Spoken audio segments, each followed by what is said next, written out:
Do you ever wonder what happened to those beautiful old American names, the ones that once filled every classroom and porch swing? These names carried family pride, faith, and hope through generations, shaping how America saw itself. When did we stop giving our children names that told our story? Betty. Once upon a time, Betty was everywhere. She was behind the diner counter, pouring coffee with a bright smile and a quick joke. She was the name embroidered on a waitress's apron, or printed in red script on a recipe card marked Betty Crocker. In the 1950s, the name carried a spirit of cheerful dependability, and yet it also had flair. Think of Betty Boop, the cartoon flapper with her wink and curl, both wholesome and daring. Betty was America's every woman, approachable, capable, and confident. Mothers named their daughters Betty, hoping they would grow into women who could hold their own with grace and charm. But as the decades passed, that clean-scrubbed optimism gave way to edgier, more modern names. Betty slipped into nostalgia, like an old song playing faintly from a jukebox that no one's heard in years. Still, for anyone who remembers that golden era, the name brings a smile, a reminder of fresh-baked pies cooling on windowsills and voices humming softly over the radio. Maybe it is not forgotten so much as waiting, ready to be rediscovered by a new generation who could use a little of Betty's simple magic. Walter. There was a time when every town had a Walter. He might have been your neighbor, your teacher, or the quiet man at the hardware store who could fix anything with a pocket knife and a bit of string. Walter was a name built on steadiness. It carried an air of trust and reliability, a kind of gentle masculinity that spoke softly but never broke its word. In the early 1900s through the 1950s, Walter was the kind of name that came with a handshake and a promise. Parents chose it because it sounded respectable and grounded, someone you could count on, whether to lead a family or serve his country. But as flashier names rose in popularity, Walter began to sound old-fashioned, a relic of sepia photos and black and white newspapers. Now, it lingers like a memory, nostalgic, warm, and a little bittersweet. Yet there is something timeless about Walter. It is a name that does not need reinvention. It has already proved its worth. Maybe one day people will tire of trendy sounds and turn back to Walter, that quiet symbol of strength who never really left. He just waited for us to remember him. Dorothy. Dorothy once felt like the heart of America. She was the girl who dreamed beyond the fences of her small-town life and found herself in a world of color, courage, and wonder. After The Wizard of Oz hit theaters in 1939, thousands of newborns were named after Judy Garland's Dorothy Gale. The name symbolized innocence and bravery, a young woman with both sweetness and steel. Through the 1940s and 1950s, Dorothy filled yearbooks, wedding announcements, and handwritten letters. You could almost hear the name being called across sunlit porches or stitched onto a church choir robe. But as time passed, Dorothy drifted into nostalgia, like the black and white Kansas fields she left behind. It became tied to another era, one of rotary phones, penny candy, and hope that things would turn out all right in the end. Today, Dorothy feels rare, yet saying it out loud still has power.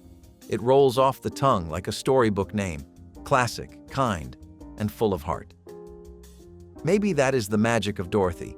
She always makes us believe that home, no matter how far we go, will always call us back. Ruth. Ruth is the kind of name that carries quiet dignity. Rooted in the Bible, it speaks of loyalty, faith, and devotion, virtues that shaped the generations who once bore it proudly. In the early and mid-20th century, Ruths were teachers, nurses, and mothers who worked hard without needing recognition. It was a name that suggested character, not show. When you met a Ruth, you knew she had a story worth listening to. Many American families had one, an aunt, a grandmother, or a neighbor who baked bread from scratch and knew every hymn by heart. But as time went on, Ruth began to fade from nurseries and classrooms. It sounded too serious, too plain in a world chasing novelty. Yet, there is something beautifully unshakable about Ruth. It is not trendy, but it endures. It is a name that asks for respect, not attention. In an age of fleeting names, Ruth stands quietly at the back of the room, certain that when the noise fades, she will still be there, steady as ever. Maybe that is why she deserves to be remembered, not as old-fashioned, but as timeless. Harold. Harold was the kind of name that shook hands firmly and looked you in the eye. It was strong, modest, and honest, the mark of men who built things with their hands and their word. In the 1930s, Harold sat proudly on birth certificates across the country, from factory towns to farmhouses. It carried an unspoken promise of hard work and decency. Every Harold had a story, whether he was a soldier coming home, a husband fixing a leaky roof, or a father teaching his kids how to ride a bike. The name felt reliable, like the hum of an old pickup truck on a dirt road. But as decades passed, Harold fell out of favor. It was replaced by sharper, flashier names, ones that sounded faster, cooler, less burdened by tradition. Still, Harold never lost its dignity.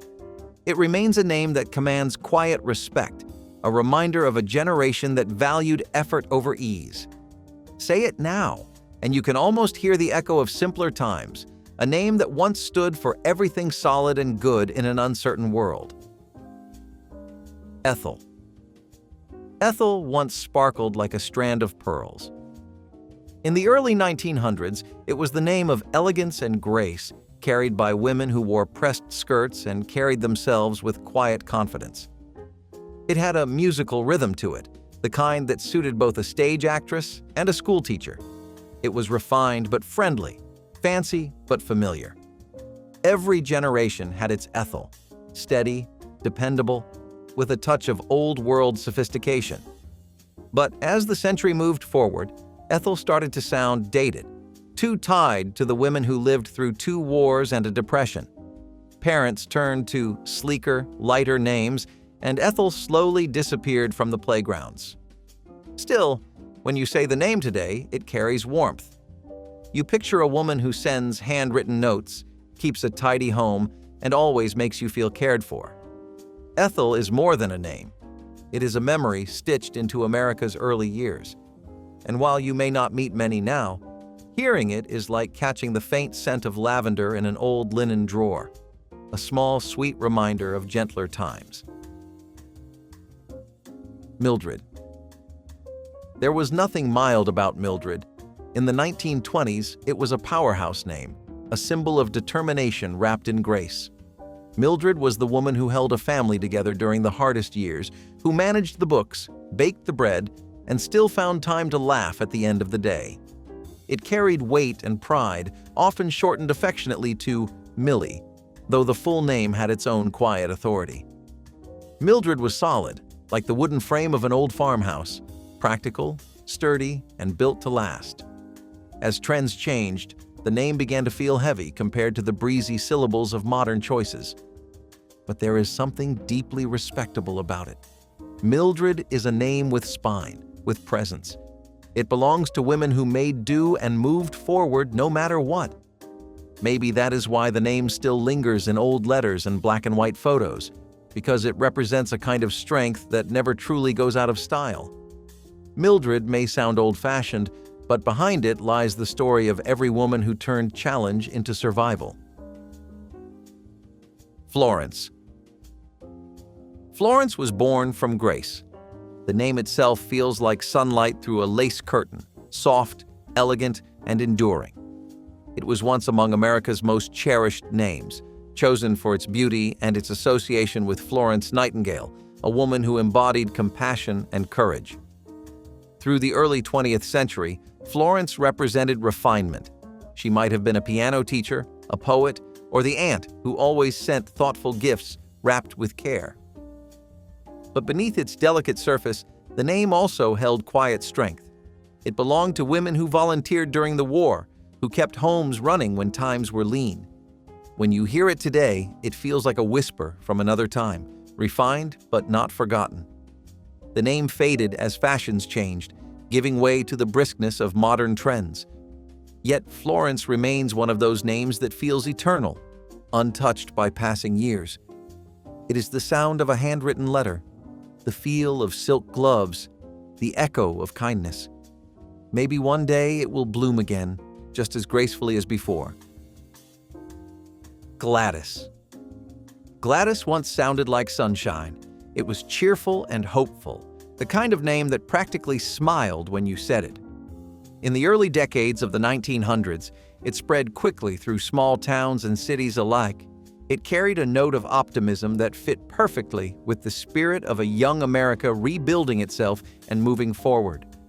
The name Gladys came from Welsh roots meaning royalty, but to most Americans it simply meant kindness and warmth. You could find a Gladys running the church bake sale or writing heartfelt letters to friends overseas. She was dependable, giving, and often the quiet glue that held people together. By the 1950s, though, Gladys began to sound dated, a name associated with grandmothers rather than newborns. It disappeared quietly, but it left behind a glow. Saying it now feels like opening an old photo album, full of smiles, laughter, and love that has lasted through the years. Gladys may be gone from baby name lists, but it still shines, just like the women who once carried it with pride. Gertrude. Gertrude was once a pillar of strength. It was the name of women who commanded respect in their homes, their schools, and their communities. Derived from German roots meaning spear of strength, it fit perfectly for a generation of women who faced life head-on. Gertrude was not a name for the timid. It carried an edge, a kind of bold dignity that set its bearers apart. In the 1910s and 1920s, you could find Gertrudes everywhere, teachers, nurses, secretaries, and trailblazers quietly shaping the modern world. She was the sort of woman who didn't wait for change. She made it happen. Her name carried authority, the kind that needed no introduction, just a firm handshake and a clear voice. Gertrude was not soft, but she was fair, and her presence always meant things got done. Many went by the softer nickname Trudy, but the full name still carried weight. As decades passed, though, Gertrude became a symbol of an older America, one too stern for the lighter, trendier names that followed. It faded from nurseries but remained in family stories, etched on headstones and in heirlooms. Still, Gertrude has an undeniable presence. Say it aloud, and it feels like opening a door to the past, a reminder of the women who built the foundations we still stand on today. Strong, serious, and steadfast, Gertrude deserves her return to memory. Marjorie. There was something elegant about the way Marjorie sounded, refined, polished, and ever so slightly mysterious. It was the kind of name that belonged to a woman who wore pearls not out of vanity but out of habit, who wrote letters in perfect cursive and hosted afternoon teas that always ran past sunset. At its height in the 1920s, Marjorie carried the air of sophistication without pretense, a blend of grace and grounded charm. She was the secretary who ran the office better than her boss, the mother who knew how to stretch a dollar and still make it look like luxury. Marjorie was the sort of woman who had quiet power. She managed households, friendships, and workplaces with a grace that seemed effortless but took wisdom to master. But as time rolled on, Marjorie fell silent, edged out by shorter, sharper names that felt more modern. Still, there is something about it that endures. It glides off the tongue with dignity, neither too sweet nor too sharp. Marjorie feels like it belongs to a time when elegance was quiet and confidence did not need to be loud. Today, it sits like a forgotten gem in a jewelry box, waiting for someone bold enough to dust it off and wear it proudly once again. Norman. For decades, Norman was the picture of reliability. He was the man who showed up early, stayed late, and never asked for thanks. During the 1940s and 1950s, it was one of the most solid names you could give a son, a name that promised strength, integrity, and a steady hand. Normans built homes, fixed radios, and mowed their lawns on Saturdays. There was something trustworthy in its sound, straightforward, no nonsense, yet still friendly. Norman was the neighbor who'd lend you a wrench, fix your porch light, and refuse to take a dime for it. He had pride in simple things: clean shoes, a well-cut lawn, and a good reputation that spoke louder than words. To be a Norman was to live honestly, to keep promises even when no one was watching. But as the decades moved on, Norman began to fade, pushed aside by flashier, sleeker names that seemed to belong to a different world. By the 1980s, it was rare to hear it called out in a classroom. Still, Norman never quite lost its respectability. It is a name that carries the weight of quiet decency, a kind of old-school honor that does not shout for attention. When you meet a Norman now, you cannot help but feel a certain admiration. It is the name of men who kept things running, who believed in hard work and fairness. Maybe that is why hearing it today feels comforting, because Norman reminds us of a time when being dependable was the best kind of strength there was. Dolores. Dolores was once the name of cinematic mystery. It rolled off the tongue like a sigh, soft, romantic, and full of hidden meaning. In the 1940s and 1950s, it belonged to women who turned heads without trying, who carried themselves with quiet poise and a touch of melancholy. The name comes from Spanish roots, meaning sorrows, yet there was something irresistibly beautiful about that sadness. It was the name of film noir heroines and torch singers, women whose hearts were deep and whose voices lingered. Dolores had presence. She could walk into a room and silence it without saying a word. Her name hinted at emotion, depth, and a strength forged in tenderness. Even now, it feels like something out of a black and white dream, where beauty and heartbreak live side by side. For a while, Dolores embodied sophistication, a mix of glamour and tragedy. But as the culture shifted, the name began to fade, replaced by lighter, sunnier choices. By the 1970s, it was a rarity. Too dramatic, too heavy for the new era. Still, say it aloud, and it feels like music, full of echoes from another time. Dolores has the kind of beauty that does not beg for attention. It haunts you instead. It is a name for those who understand that charm and sorrow sometimes walk hand in hand, and that the most unforgettable things in life are often the ones tinged with a little mystery. Phyllis. Phyllis was once the pinnacle of modern charm. In the 1930s and 1940s, it sounded crisp, lively, and chic, a name for women who wore gloves to the grocery store and laughed loudly at their own jokes. It was the name of secretaries, debutantes, and movie sidekicks who always had the best lines. The Greeks gave it roots meaning greenery, and fittingly, Phyllis bloomed everywhere. You could not walk into a mid-century office or high school without meeting one. Phyllis was quick-witted and full of spark. She had the kind of personality that lit up a dull afternoon, always ready with a quip or a smile that softened the edges of the day. Beneath her charm, though, was resilience, the kind that made her unshakable when life got rough. But as time went on, the sparkle dulled. Phyllis became synonymous with an older generation, the kind of name that felt tied to cardigans, casseroles, and coffee clutches. Yet buried in that nostalgia lies something worth admiring. Phyllis was practical but never plain, confident without arrogance. She had a sense of humor that filled a room and a kindness that made people stay. The name might sound old-fashioned today, but maybe that is its secret charm. Phyllis does not need reinvention. She just needs to be remembered, because beneath its grandma veneer lies the laughter of a woman who lived with style, wit, and heart. Howard.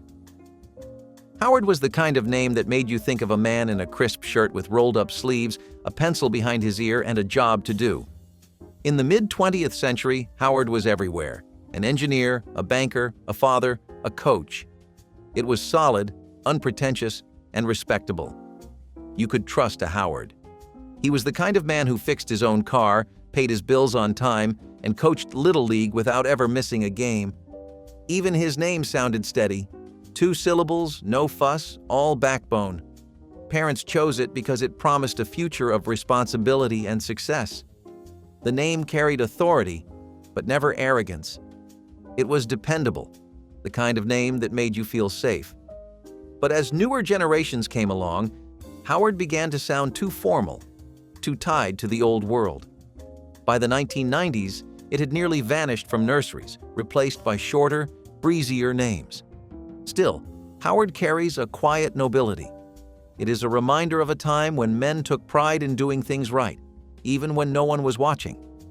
The world may have moved on, but there is something comforting about names like Howard.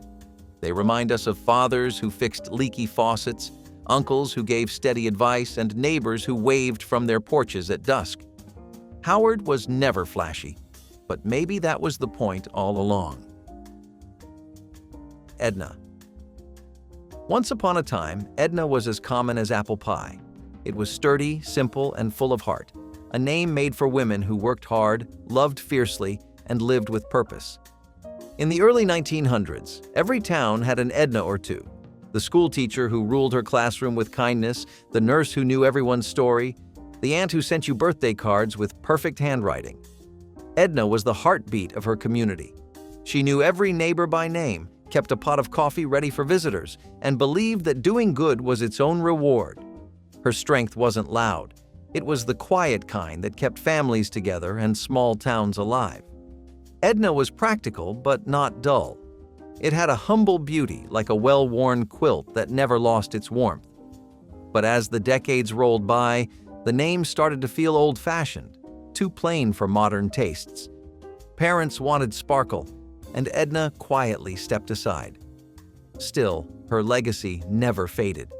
The women who bore it helped shape the fabric of small-town America, often without recognition. Today, hearing the name feels like opening a time capsule, a reminder of resilience, community, and quiet strength. Edna may not be flashy, but she represents something America could use a little more of these days: steady hearts and hardworking hands that never gave up. Norma. Norma once shimmered under the bright lights of Hollywood. It was the name of starlets and singers, of women whose beauty was matched by ambition. In the 1940s, Norma was glamorous, sophisticated, and just a little mysterious. Norma Shearer, Norma Jean, these were names that embodied silver screen magic. To be a Norma was to carry yourself like the world was your stage. She had presence, elegant, confident, the kind of woman who knew how to walk into a room and make everyone take notice.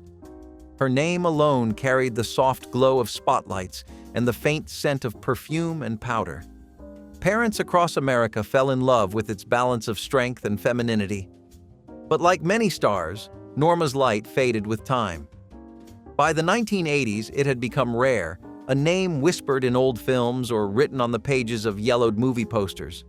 Still, there is something cinematic about it.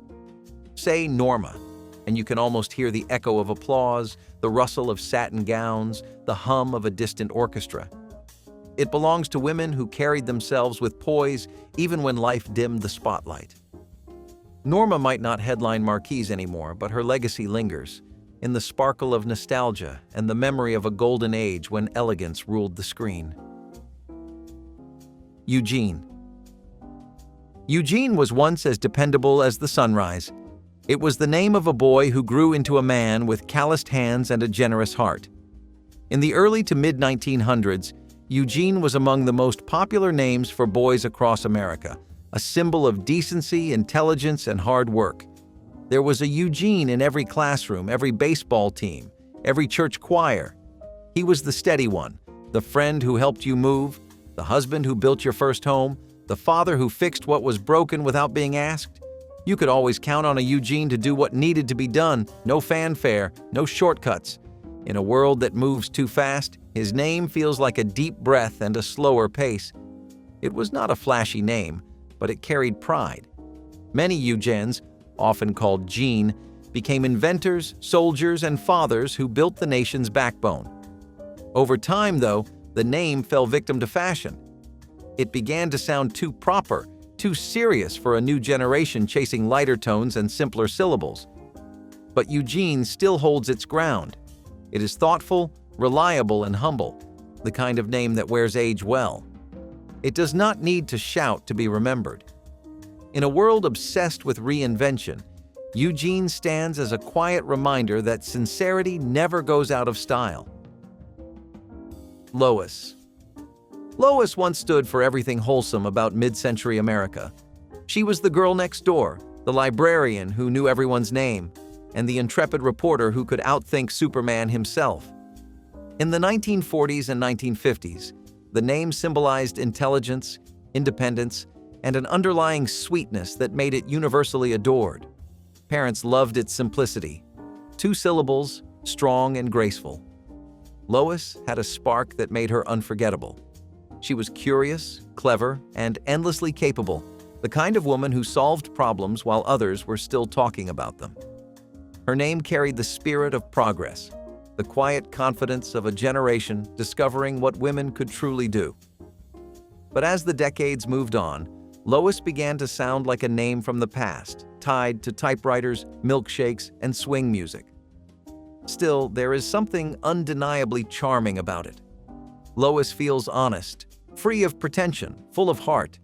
It is a name that carries the warmth of Sunday dinners, the buzz of newsroom telephones, and the quiet confidence of women who knew their worth long before it was fashionable. Maybe that is why the name endures in memory. Because Lois was not just another name from the 20th century. She was a symbol of everyday courage, wrapped in a smile and a perfectly pressed blouse. Clifford. Clifford once stood tall, like the name itself. It was sturdy and dependable, the kind of name you could trust on a business card or a baseball roster. In the post-war years, Clifford was everywhere. Engineers, teachers, young fathers pushing strollers through the suburbs. It had a certain polish, a balance between strength and sophistication. A Clifford was the kind of man who fixed things, both literally and figuratively. He was the one who lent you tools and never forgot to ask how your family was doing. There was something deeply reassuring in the sound of it. Solid, steady, a name that felt like home. Parents liked that it sounded classic but not overly formal. Then came the children's books, and suddenly Clifford belonged to a giant red dog with a heart as big as his paws. The name never quite recovered its adult dignity after that, though it stayed beloved in a different way. Still, if you look past the cartoon, Clifford remains a name of quiet respect, a nod to generations of men who worked hard, loved their families, and kept their word. It is a name that feels carved in oak rather than written in ink. And while it might not be climbing the baby name charts anytime soon, Clifford will always stand for something steady, loyal, and true, qualities that never go out of style. Chester. Chester was a name you could trust. It belonged to men who knew everyone in town, who never missed a Sunday service or a chance to lend a hand. You could picture him sweeping the floor of his barbershop, the bell over the door jingling as neighbors stopped in not just for a haircut, but for advice and conversation. Chester had that rare warmth, the kind that came from knowing life was about people, not possessions. The name itself carried a friendly rhythm, steady and dependable, like a firm handshake or the sound of laughter on a front porch. In the 1920s and 1930s, Chester was a staple of American boyhood, a symbol of decency and hard work. Parents loved that it sounded strong without being proud, kind without being weak. But as time went on, the world changed. Names became shorter, sharper, flashier. Chester began to sound quaint, too tied to barbershops, soda fountains, and small-town simplicity. Yet that is exactly why it feels so timeless now. Chester reminds us of a world where neighbors knew each other by name, where loyalty mattered, and where kindness was the measure of a man. It is the sound of America's heart at its most genuine, humming softly through the years, waiting to be heard again. Blanche. Blanche once shimmered like pearls in candlelight. It was a name steeped in Southern charm and quiet wealth, belonging to women who hosted dinner parties with polished silver and spoke with gentle authority. In the early 1900s, Blanche was the height of refinement, a name that whispered sophistication and grace. It carried a touch of the theatrical too, thanks to characters like Blanche Dubois, whose fragile beauty and tragic depth gave the name an almost haunting elegance. But that same glamour eventually worked against it. As decades passed, Blanche began to feel too formal, too distant from the easy rhythm of modern names. By the 1970s, It had all but vanished from birth certificates, lingering only in old films and the memories of grandmothers who still wore their hair pinned neatly back. Yet even now, Blanche holds its poise. It conjures the scent of magnolia blossoms, the creak of a rocking chair on a summer night, and the soft lilt of a southern accent. There is something ageless about it, something that belongs to the gentler side of history, a reminder that elegance once earned never truly fades. Blanche may not return to popularity, but she will always have her place among America's most graceful ghosts. Bernice. Bernice was never flashy, but she had quiet strength. She was the woman who made it through the Great Depression with grit and grace, who could stretch a dollar and a recipe until both seemed to multiply. In the 1920s through the 1940s, Bernice was everywhere. Teachers, homemakers, and nurses who kept their communities running even when the world outside was falling apart. The name had a kind of steady rhythm, comforting and grounded, like the ticking of a kitchen clock or the hum of a sewing machine late into the evening. It carried warmth, honesty, and the faint scent of flour and coffee. But as America entered the modern age, Bernice began to fade from nurseries and name lists. To younger generations, it sounded too old, too plain, yet the women who carried it proved how wrong that idea was. Bernice was reliable, unshakable, the kind of woman who built the world quietly while others took the credit. Say the name now, and it feels like a tribute to endurance. Bernice represents every unsung heroine who stood at the edge of history, steadying the ground for those who came next. She may no longer be common, but she remains unforgettable, stitched into the fabric of American strength and memory. Herbert. Herbert was once a name of dignity, meant for men who took life seriously. In the early 20th century, it was the mark of ambition, a name given to sons expected to lead, to study, to rise. Presidents, professors, and inventors all bore it proudly, and parents admired the sense of purpose it carried. Herbert sounded intelligent, dependable, and honorable, the kind of name that would stand tall in any decade. But as the years went on, the world changed, and Herbert began to feel like it belonged to another time, too buttoned up, too formal for an age of easy charm and fast talk. By the 1970s, it was nearly gone, remembered mostly through figures like President Herbert Hoover or the occasional family patriarch whose photograph hung proudly in a hallway. Still, there is something admirable about Herbert. It reminds us of a generation that valued responsibility over popularity, substance over show. You can almost picture a Herbert sitting at a desk late into the night, sleeves rolled up, trying to make things better than he found them. It may not sound trendy today, but it carries a rare kind of respect, a quiet echo of the men who built America's backbone and asked for nothing in return. Agnes. Agnes was once a name whispered in every church pew and schoolhouse across America. It came from centuries of faith and tradition, chosen by parents who believed in purity, humility, and grace. In the early 1900s, Agnes was a favorite among immigrant families, a link between Old World values and New World hope. The name carried the weight of saints and the simplicity of kindness. Every Agnes seemed to have a calm strength, a woman who spoke softly but whose words stayed with you. She was the one who helped neighbors without being asked, who taught generations to read, who lived a life of quiet meaning. But as the mid-century rolled in, Agnes began to sound too austere, too plain for a faster, flashier America. By the 1960s, it was nearly gone, replaced by names that felt more modern, more glittering. Yet even now, Agnes feels timeless. It has a gentle dignity, like a lace curtain swaying in the morning light. It reminds us of the women who found power not in wealth or fame, but in faith, patience, and love. Agnes may not be fashionable anymore, but it endures.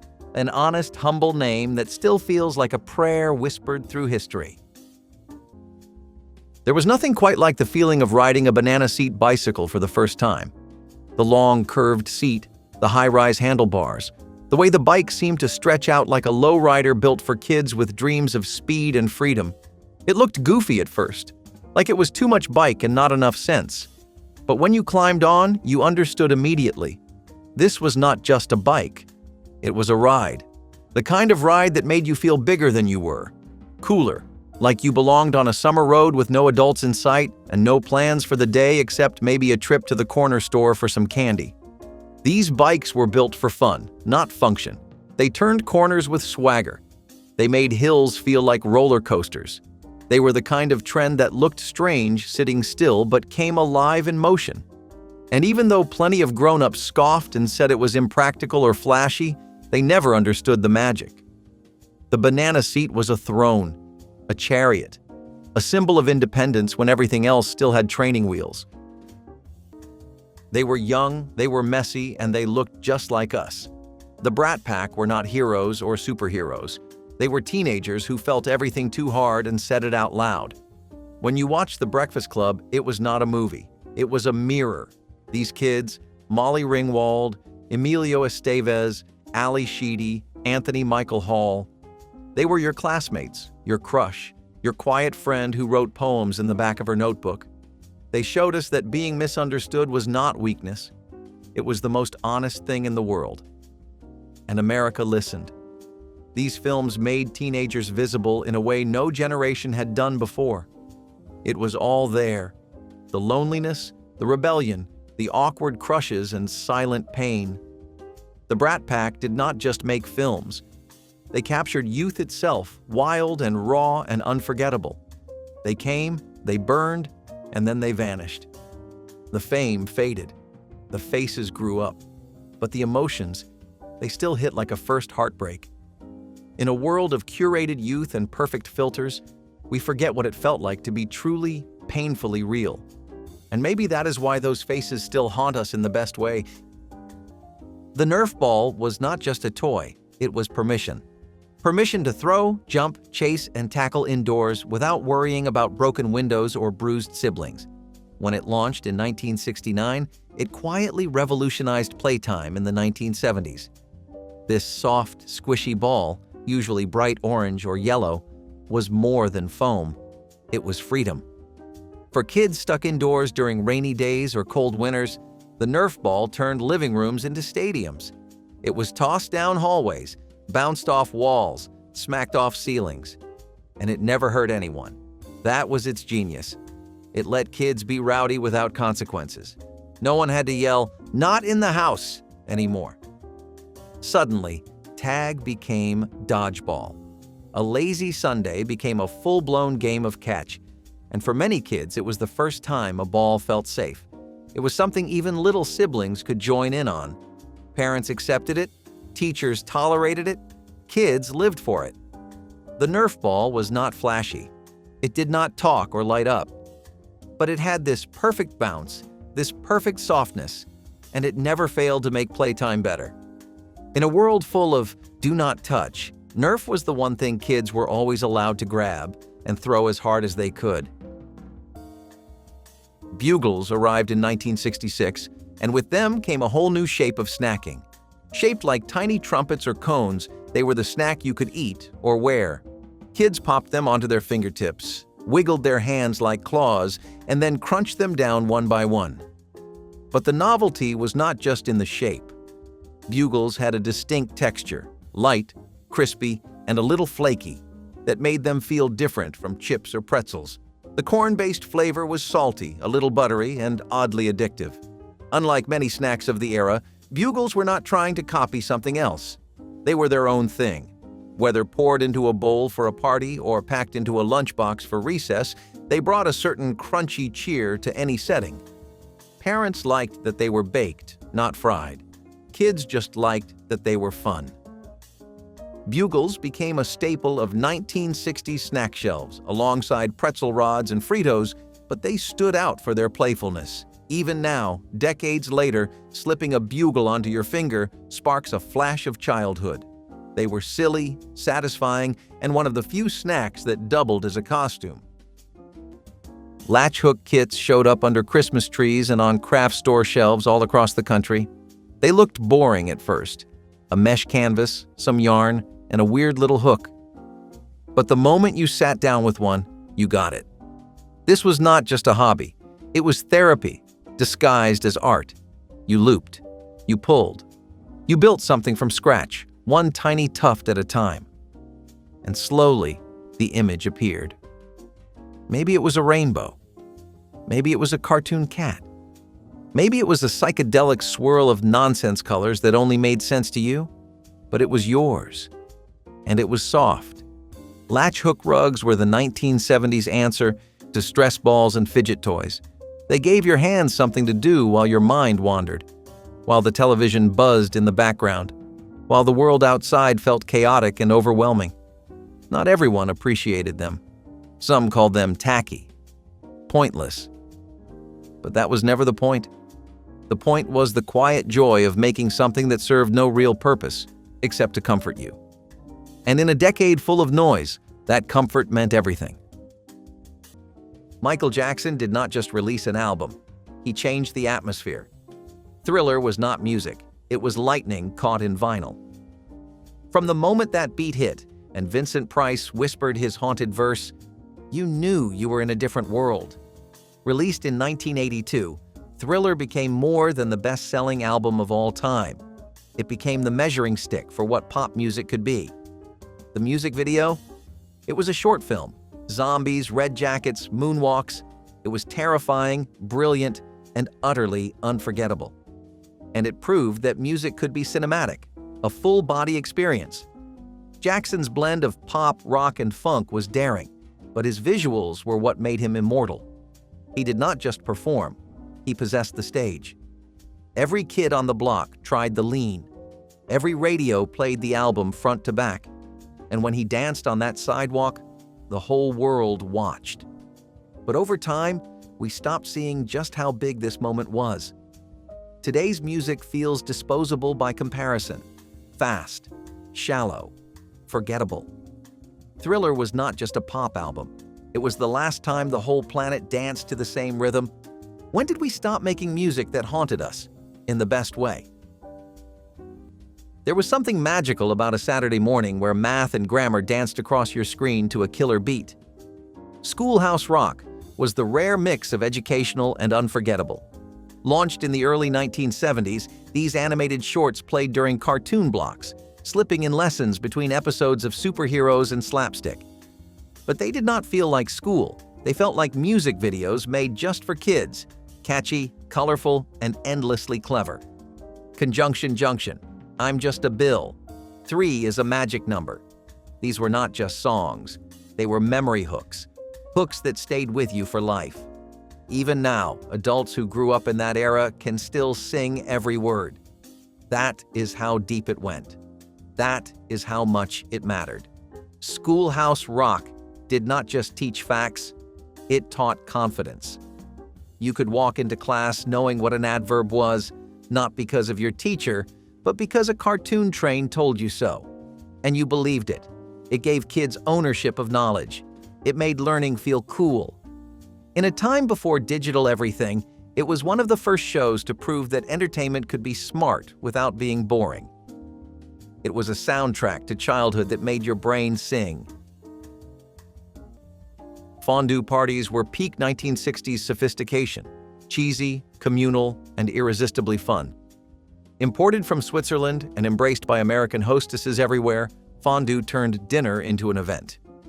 Friends gathered around bubbling pots of melted Gruyere or Emmental, long forks in hand, dipping cubes of crusty bread into molten gold. It was interactive, slightly exotic, and made conversation flow almost as much as the wine.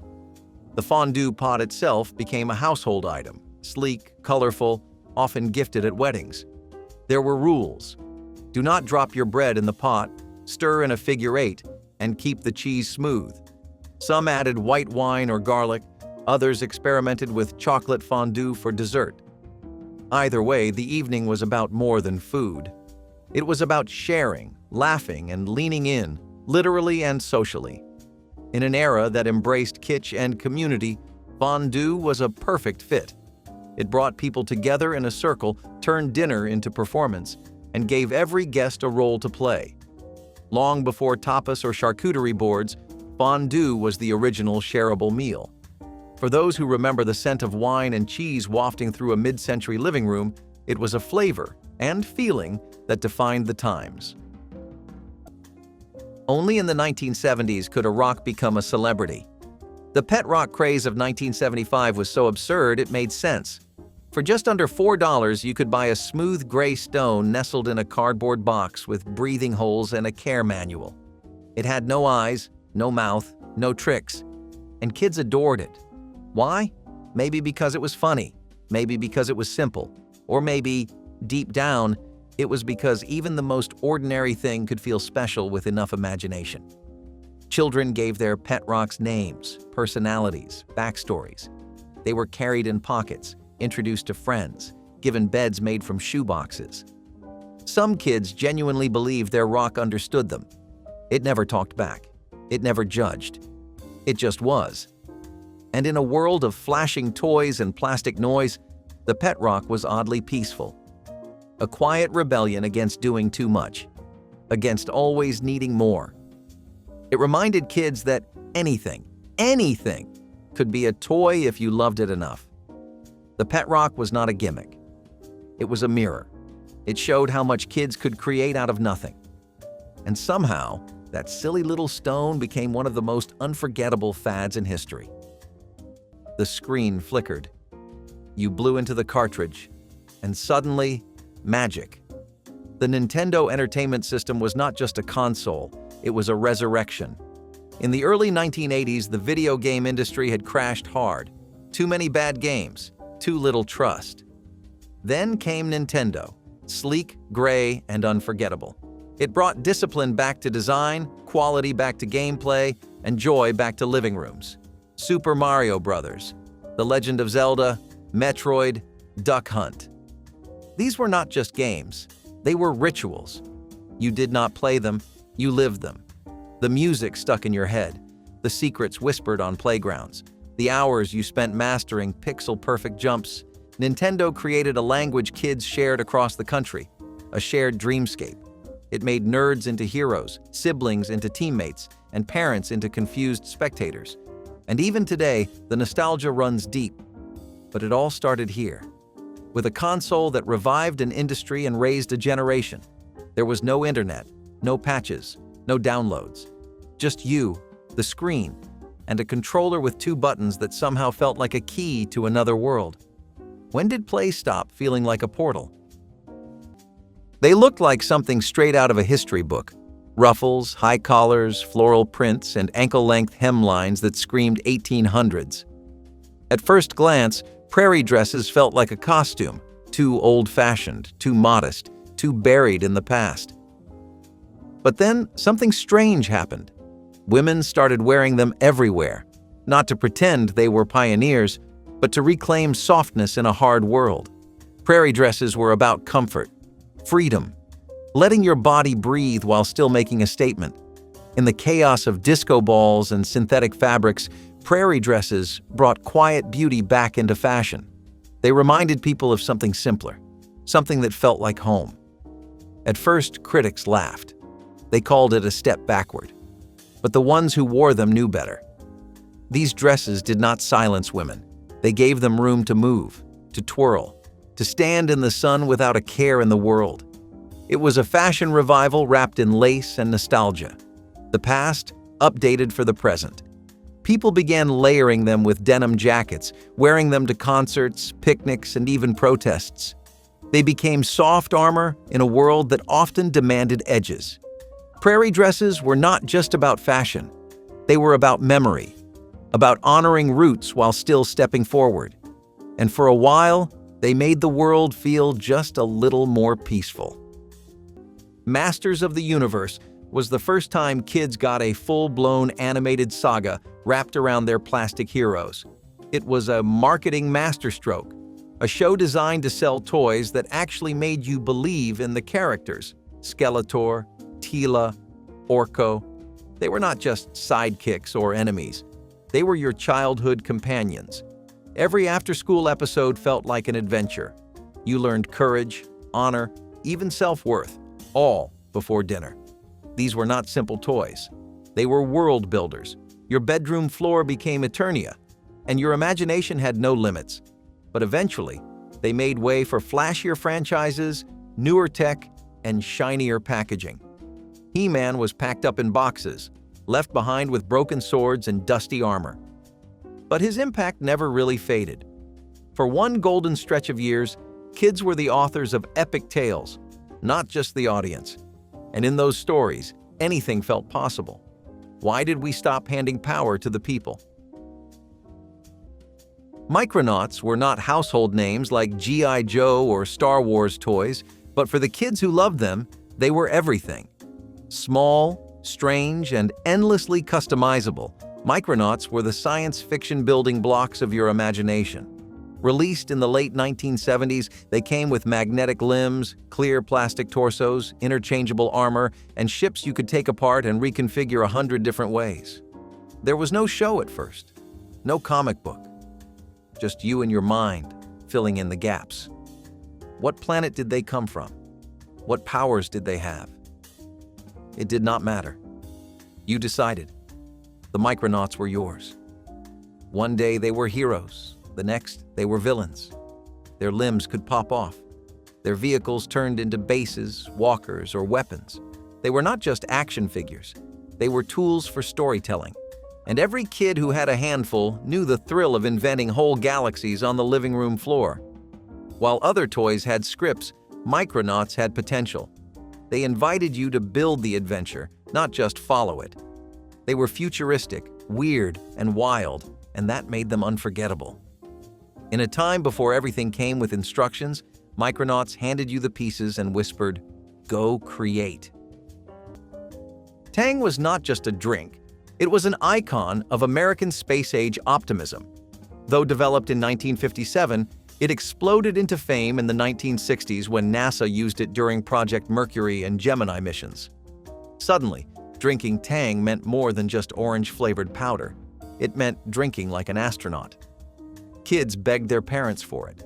Commercials showed bright pictures on sunny breakfast tables with the promise of vitamins and space-fueled energy. It came in a foil pouch, dissolved into water with a quick stir, and tasted like the future. The orange flavor was tangy, a little artificial, but full of excitement. Parents loved it for the no-mess prep and long shelf life. Children loved it because it made them feel connected to the cosmos. No one cared that it was mostly sugar and flavoring. Tang had a mission patch of approval. It became a staple in American pantries, always ready for a quick mix on a busy morning. By the end of the decade, it had grown into more than a drink. It was a symbol, a bright orange badge of the space race, proudly poured into plastic cups across the country.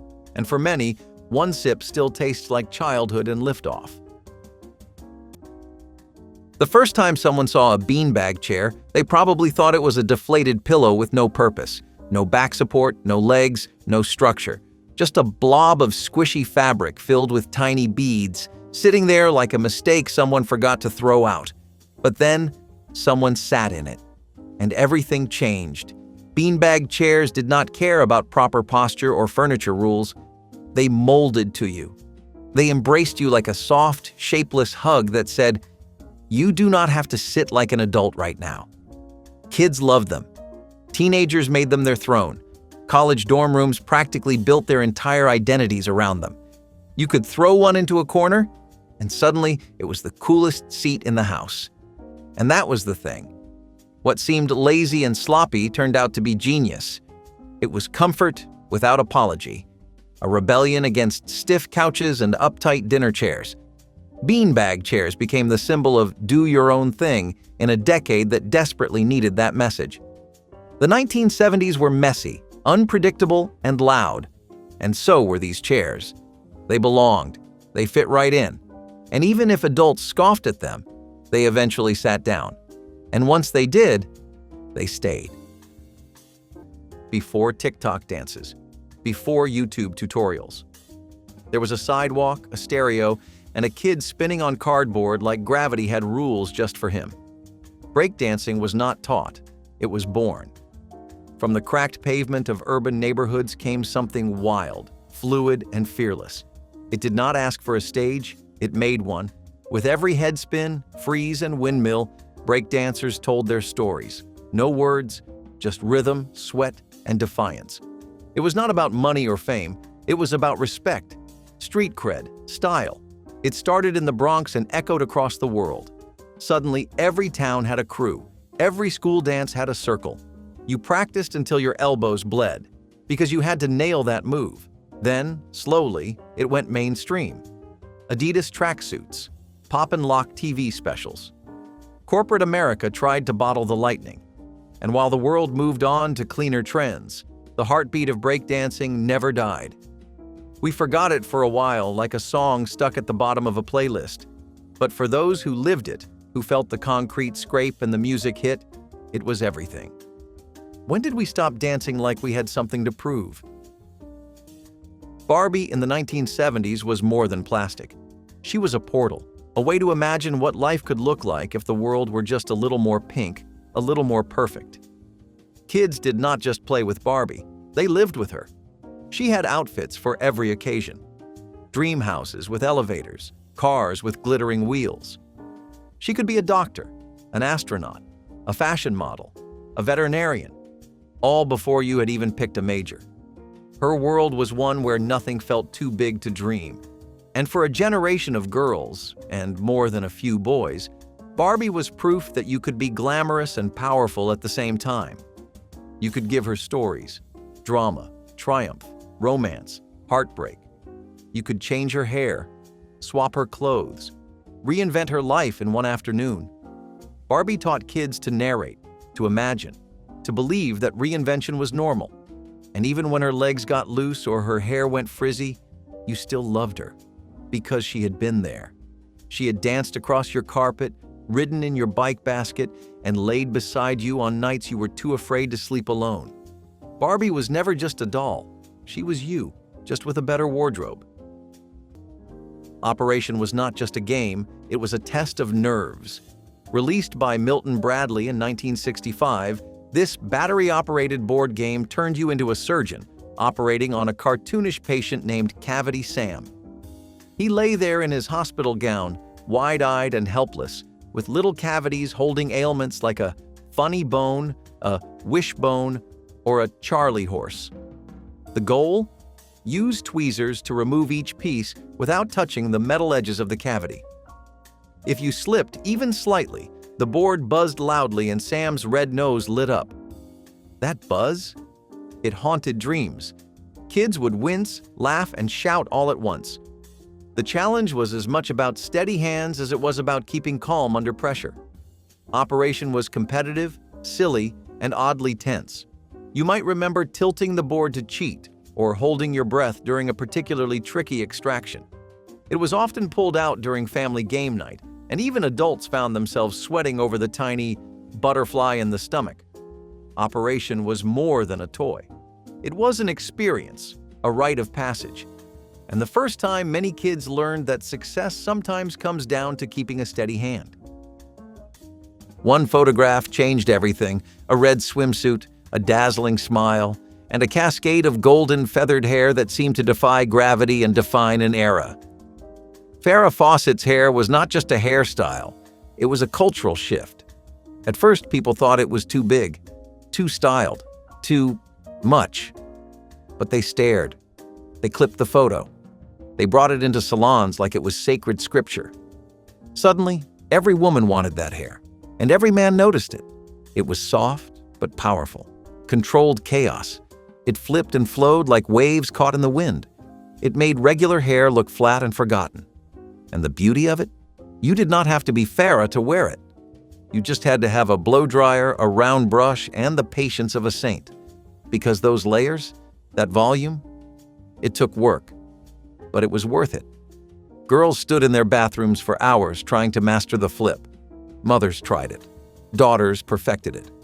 Even dolls and mannequins started showing up with the iconic cut. What once felt extravagant became the new standard. It was more than a look. It was a feeling. A kind of glamorous rebellion that said, "Yes, I'm allowed to take up space." Farrah gave the 1970s something beautiful to believe in, and her hair led the way. There was a time when walking into a room with big hair and broader shoulders was not a joke. It was a power move. The 1980s did not whisper. It roared. And nothing roared louder than a head of teased-up hair and a blazer that could poke someone's eye out. Volume was not just for radios.